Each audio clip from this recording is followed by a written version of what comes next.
갈라디아서 6장 14절 말씀 보겠습니다. 갈라디아서 6장 14절.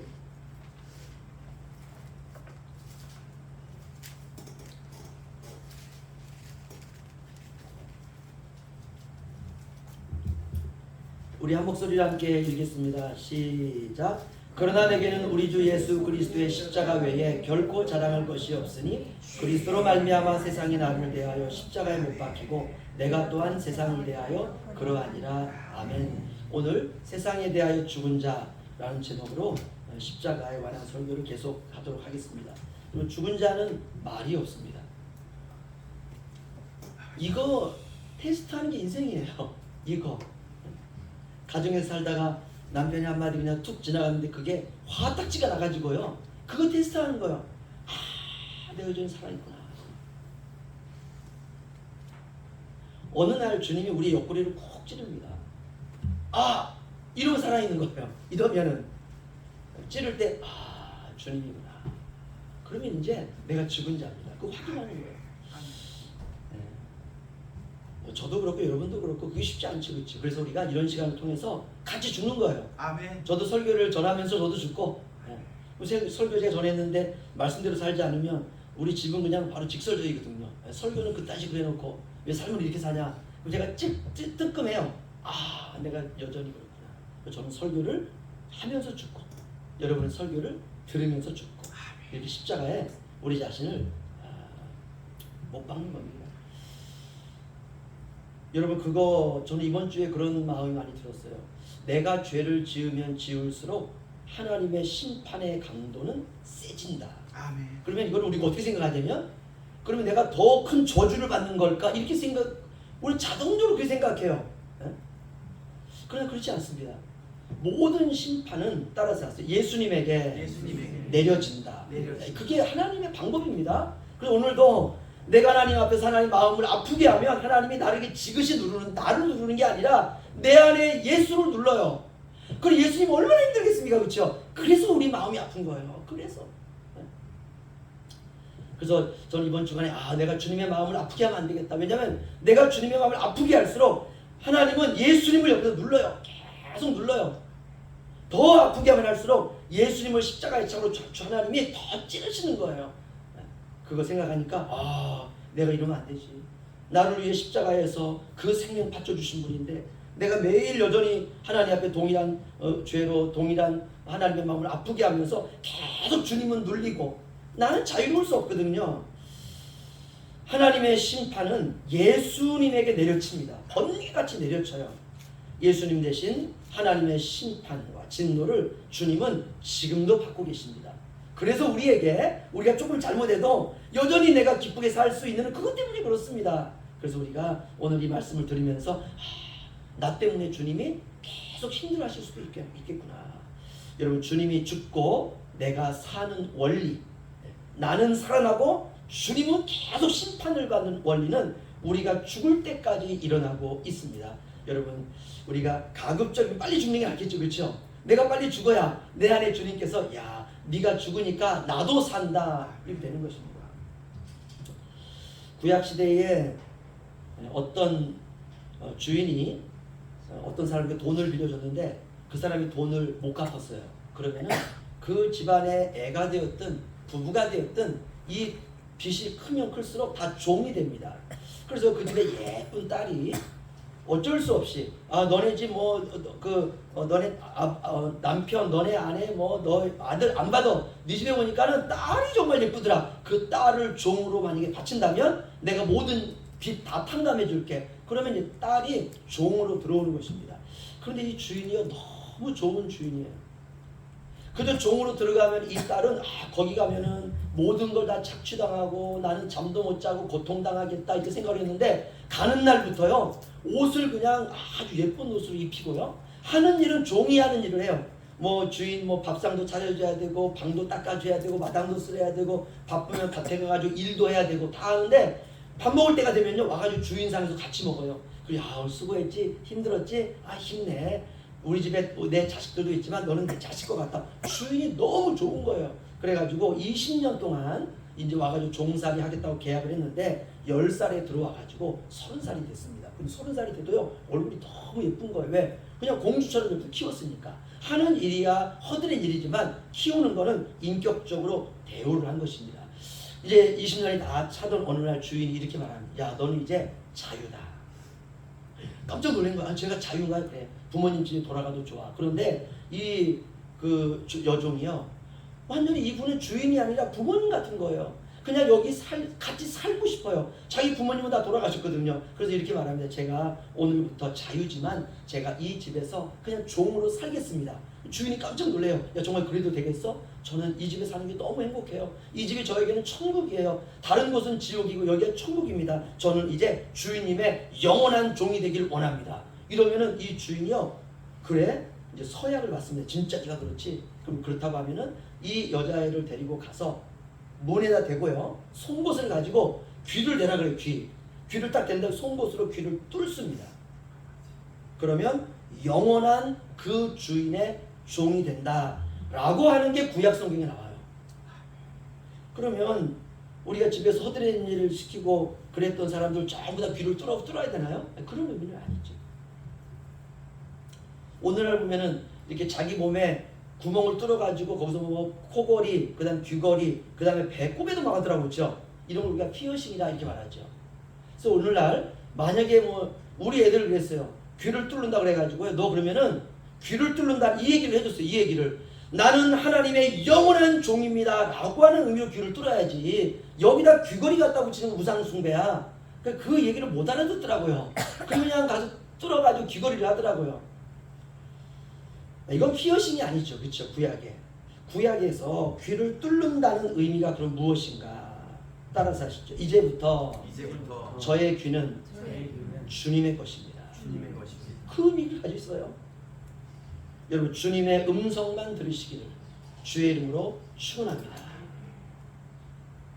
그렇게 사는 사람이 신자예요. 그렇게 사는 사람. 우리가 주님 앞에 세례받을 때 주님, 저는 이제 영적인 귀를 주님 앞에 뚫었습니다. 저는 이제부터 주님의 음성을 제 귀에 채우겠습니다. 그렇게 살아가셔야 돼요. 십자가 외에는 자랑이 없는 사람, 그 사람이 그리스도인이죠. 여러분, 우리가 그래야 됩니다. 우리가 세상에 썩어질 것들을 자랑하면 뭐합니까? 다 사라지고 썩어지고 없어집니다.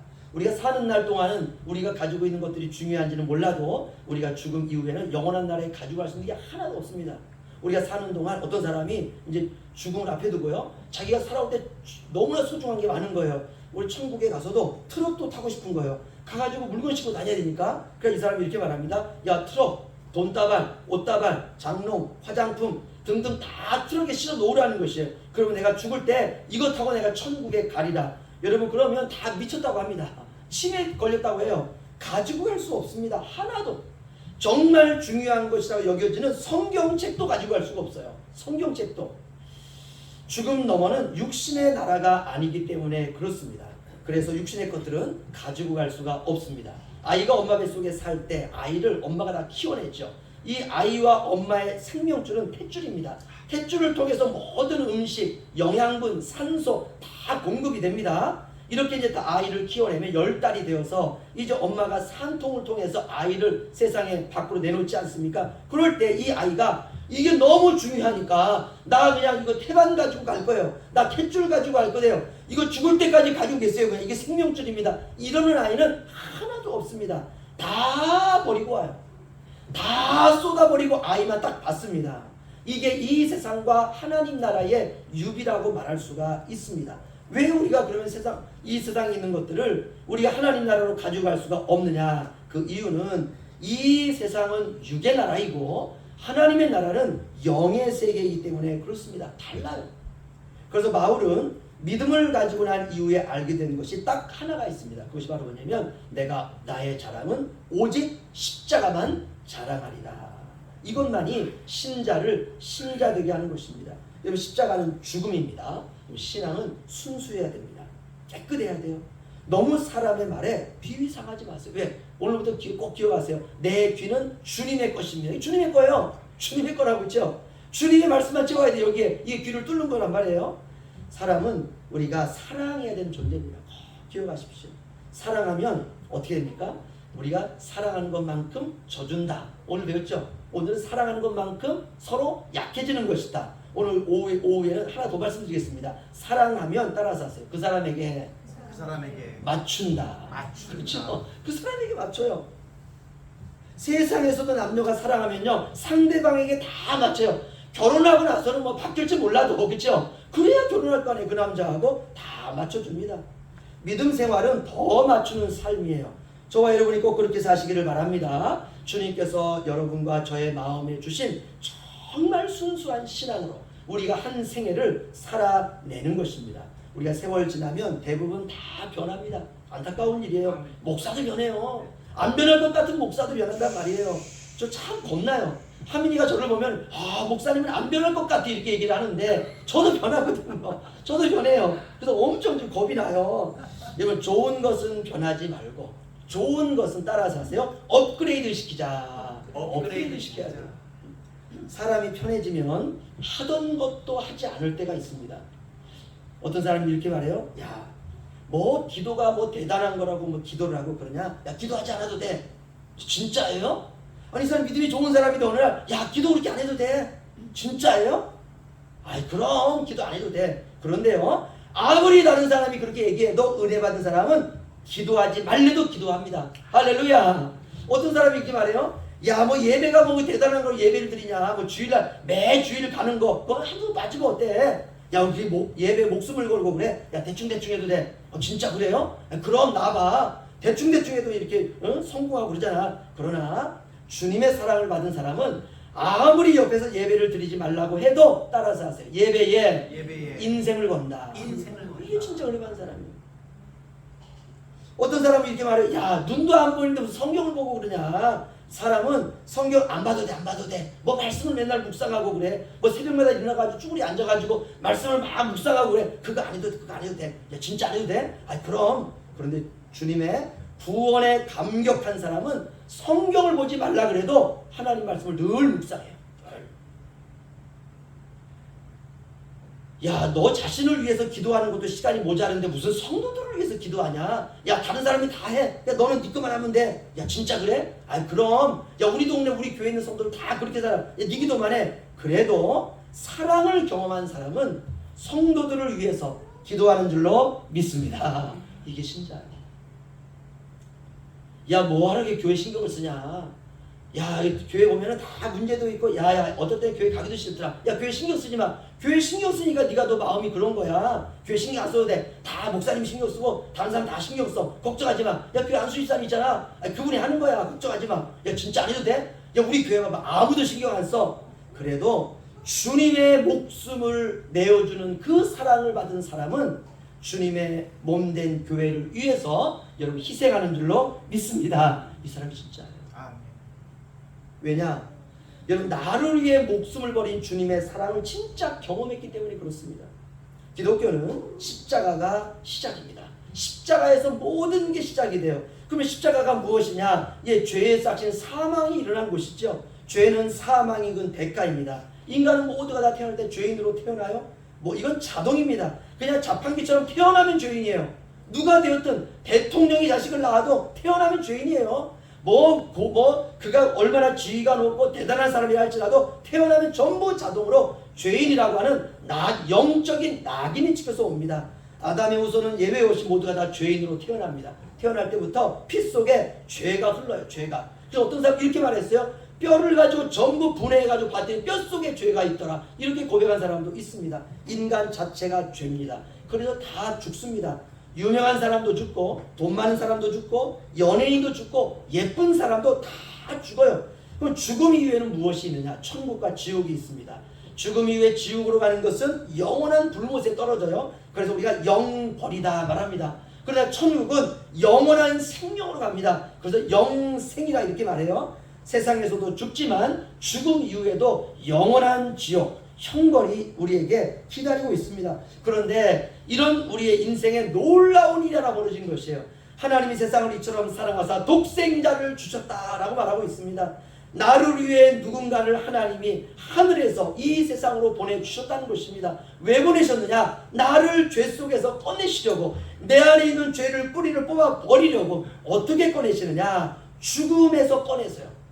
누군가 나를 위해 이 땅에 오셔서 죽음 속으로 들어가심으로 말미암아 죽음 속에 있는 나를 끄집어내고 그분이 죽으시는 방식입니다. 예수님이 나를 위해 대신하여 죽으심으로 저와 여러분을 죽음에서 꺼내신 것입니다. 바로 이 십자가가 우리에게 감격이 되어야 됩니다. 내가 달려야 하는 십자가에 주님이 달리신 것입니다. 그럼 누가 주님을 죽였느냐? 예수님 옆에 있던 로마 병정들이 죽였지, 이스라엘 백성들이 죽였지? 아닙니다. 내가 죽은 게요. 내가 예수님을 십자가에 못 박아 죽은 것입니다. 주님이 살아나시고 나는 이제 주님은 죽으시고 우리가 살아난 것입니다. 이것을 우리가 구원이다, 복음이다 이렇게 말합니다. 여러분, 누군가 나를 위해 죽음으로 내가 살게 되었다는 이 사실이 우리에게 얼마나 가슴이 벅찹니까? 오늘 갈라디아서 6장 14절 우리 다시 한번 읽어보죠. 갈라디아서 6장 14절 우리 함께 읽겠습니다. 시작. 그러나 내게는 우리 주 예수 그리스도의 십자가 외에 결코 자랑할 것이 없으니 그리스도로 말미암아 세상이 나를 대하여 십자가에 못 박히고 내가 또한 세상을 대하여 그러하니라. 아멘. 예수 그리스도를 믿는 나는 어떤 사람인가? 세상에 대하여 나도 십자가에 못 박혔고 세상도 나에 대하여 십자가에 못 박힌 나. 그러니까 세상과 나는 아무 상관이 없어요. 옛날의 세상과 나는요 그냥 하나였어요. 세상이 나고 내가 세상이었어요. 그런데 예수님이 우리 안에 오심으로 말미암아 세상과 나는 남남이 된 것입니다. 이전의 세상과 나는 아무 관련이 없습니다. 예전의 세상은 나의 놀이터였습니다. 그러나 이제는 이 세상에 대하여 우리는 아무런 관심이 없는 그런 사람으로 바뀐 것입니다. 나의 자랑은 오직 예수님의 십자가인 것입니다. 사마천이라는 사람이 쓴 책 중에 유명한 책이 사기 열전이라고 하는 책이 있습니다. 이 책에 이런 내용이 나옵니다. 초나라의 장왕이라는 사람이 있었는데 이 사람이 밤에 신하들을 다 모았습니다. 그리고 거기에 자기 아내가 많이 있는데 그 중에 제일 예쁜 그 아내를 그 잔치에 딱 데리고 왔습니다. 사람들이 보니까 그 장왕이 살아가는 아내를 한 번쯤 보기를 원했는데 너무 아름답다라고 한 소문이 있는데 본 적이 없어요. 그런데 그 밤에, 여자는 밤에 보면 볼수록 아름답지 않습니까? 그 불빛에 그 신하들을 모아놓고, 잔치상을 모아놓고 이 장왕이 자기 옆에 그 아내를 모아놓고 신하들을 다 둘러앉아서 거기서 이제 함께 이런저런 얘기를 나누면서 거기서 이제 잔치를 벌이고 있었습니다. 문무 대신들이 다 모였어요. 그런데 벼랑간 바람이 확 밖에서 불어오더니요 그 있는 촛불들을 다 꺼버린 거예요. 필요 현장의 촛불이 다 꺼졌습니다. 아무것도 안 보여요. 그런데 그 자리에 그 장왕의 후궁, 아름다운 후궁을 사모했던 신하가 한 명 있었습니다.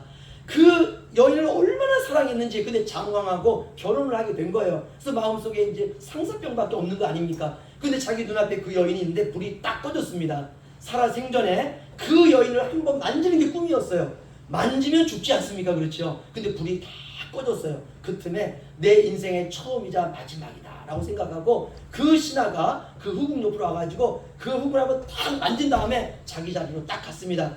근데 이 후궁이요 누가 자기를 만지니까 깜짝 놀란 거예요. 이건 왕의 손길이 아니에요. 그래가지고 이놈 범인을 잡아야 되기 때문에 이 갓끈을 딱 잡아 갓끈을 끊어버렸습니다. 끊었어요. 그리고 나서 이제 그러니 이 신하도 큰일 났지 않습니까? 자기 죽은 거 아닙니까 이제? 그래가지고 이제 이 갓끈을 가지고 왕 옆에 갔습니다. 그리고 왕의 귀에 이렇게 말합니다. 왕이시여, 불이 꺼진 틈을 타서 어떤 놈이 제 볼에 뽀뽀를 했습니다.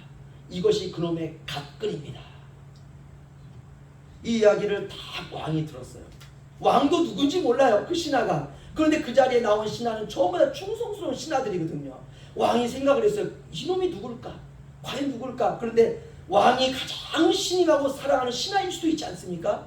근데 그 신하가 당장 오늘 밤에 죽는다면 큰 손실이거든요. 왕은 신하들을 다 사랑했거든요. 그래서 그 갓끈을 이 후궁이 왕의 손에 꼭 쥐어줍니다. 그리고 이렇게 말합니다. 그놈을 오늘 밤 죽여주십시오. 그러자 왕이 캄캄한 그때에 모든 대신들을 향해서 이렇게 말합니다. 그대들은 지금 일제히 갓끈을 끊으시오. 그러니까 신하들이 갓끈을 다 끊었어요. 그리고 불이 다시, 그리고 그까지 다 버리라는 거예요. 다 버렸습니다. 이제 불을 밝히라. 불이 딱 밝혀졌어요. 왕과 후기 보니까 모든 신하들의 갓끈이 다 끊어져가지고 전부 다 한 곳에 모여 있는데 누구 건지 모르겠는 것이에요. 누가 후궁의 몸을 더듬었는지 알 수가 없는 것입니다. 이날 연회가 이제 그렇게 끝났습니다. 그리고 얼마 지나지 않아서 전쟁이 일어났습니다. 전쟁터에서 왕이 적군에게 완전히 포위가 됐습니다. 이제 왕이 거의 죽음 일보 직전입니다. 그때 적군을 뚫고 혈혈단신으로 창을 들고 왕을 구하기 위해서 말을 타고 그 적진으로 달려오는 딱 한 사람이 있었어요. 그리고 그 사람이 왕을 구해냅니다. 바로 이 사람이 후궁의 손에 각끈을 뜯긴 사람이었어요. 왕이 자신을 살려주셨으니 자신도 전쟁터에서 자신을 돌보지 않고 왕을 구출해 낸 것입니다. 여러분, 세상의 신하도 이 정도예요. 하나님의 진노가 죄인이 나에게 떨어질 때 그 진노를 십자가에서 예수님이 다 받으심으로 말미암아 지금도 내가 하나님의 진노에서 살아나게 되었다는 것, 이것이 바로 복음입니다. 이제 우리도 이 학문을 주님을 위해서 사는 것입니다. 이것을 신앙생활이다 이렇게 말합니다. 이것을 우리가 은혜 받은 삶이다, 믿음 생활이다, 천국 가는 순례의 여행이다, 철로 역정이다, 무엇이라 불러도 상관없습니다. 여러분, 우리가 그렇게 살면 됩니다. 세상에 너무 마음을 빼앗기면 십자가에서 멀어지게 됩니다. 그러나 십자가에 가까이 다가가게 되면 세상에서 입맛이 오히려 떨어져요. 여러분, 한 주간 동안 주님을 더 사모하시기를 주의 이름으로 축원합니다. 그분의 죽음이 나의 죽음으로 사실적으로 여겨지듯이 우리가 그렇게 살아가는 것입니다. 저와 여러분은 세상에 대하여 죽은 자입니다. 죽은 자는 세상이 유혹한다 할지라도 반응하지 않습니다. 그렇게 남은 세월 저도 그렇고 여러분도 그렇고 멋지게 신앙생활 하시다가 천국으로 들어가는 우리 모두가 되시기를 주님의 이름으로 축원합니다.